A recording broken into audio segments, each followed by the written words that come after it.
গাড়ি আমাদের এই গাড়ির গাড়ি যখন চিল্লাই আমার গাড়ি দূরে থেকে দেখছে আমার একটা গাড়ি, দুইটা গাড়ি কিনারায় যাওয়ার পরে ও আর স্টারিং ঘোরাতে পারিনি, তখন গাছপালা ভেঙেলেই পড়ে যায়।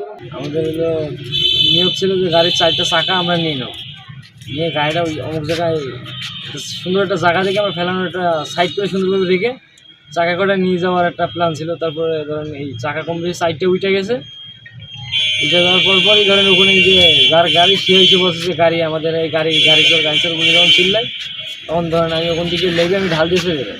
টায়ার নিয়ে আমরা বিক্রি করতে চাইছিলাম। কোথায় বিক্রি করে এগুলা?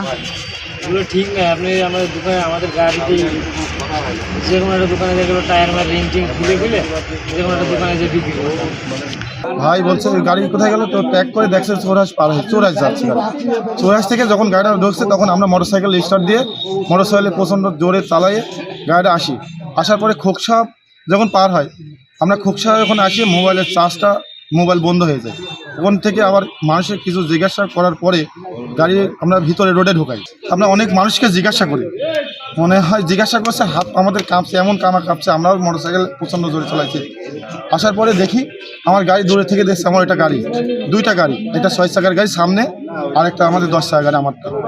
ওই গাড়িটা দেখি টায়ার 4টা টায়ার উপরে অলরেডি তোলা হয়ে গেছে, খুলে দুইজন টায়ার খুলছে, পিছনে টায়ার খুল না ডিল দিচ্ছে। তখন আমার ভাই লাভ মানে ওটা চোর গাড়ি চুরি করে যাচ্ছে। একটা লোক এই যে ইনি যেটা আপনার পিছনে আছে, ইনি হলো আমার লাভ মানে মাঠের জমির মধ্যে চলে গেল। একজনের তারা দিচ্ছে, আর আমি ওই তারপরে 6 চাকার গাড়ি যখন স্টার্ট দেয় আমিও তখন ওই 6 চাকার গাড়ি পিছ চলে আসি। চলে আসার পরে ওই ভ্যানেকেও একটা মাইর দিয়েছে, ভ্যানের রিংও বেঁকা হয়ে গেছে। দুইটা মানুষের খুব মনে হয় লাগেছে নাকি জানি না আমি সঠিক, ওটা ভ্যানালারা খাইছিল ওখানে। তারপরে আমি ওখানে মেন রাস্তায় যাওয়ার পরে আমাকে হুইল রেঞ্চ দিয়ে ড্রাইভার আড়ি মারে। আমি তারপরে যেভাবে সেফটি হয়ে তারপরে আবার গাড়ি ওভারটেক করতে যাই, তখন এমন এক চাপ মারে আমাকে, ওই গাড়ির বালুর কিনারায় যাওয়ার পরে ও আর স্টারিং ঘোরাতে পারিনি, তখন গাছপালা ভেঙেলেই পড়ে যায়। আমি অল্পর জন্য হয়তো বাসায় দিয়েছি।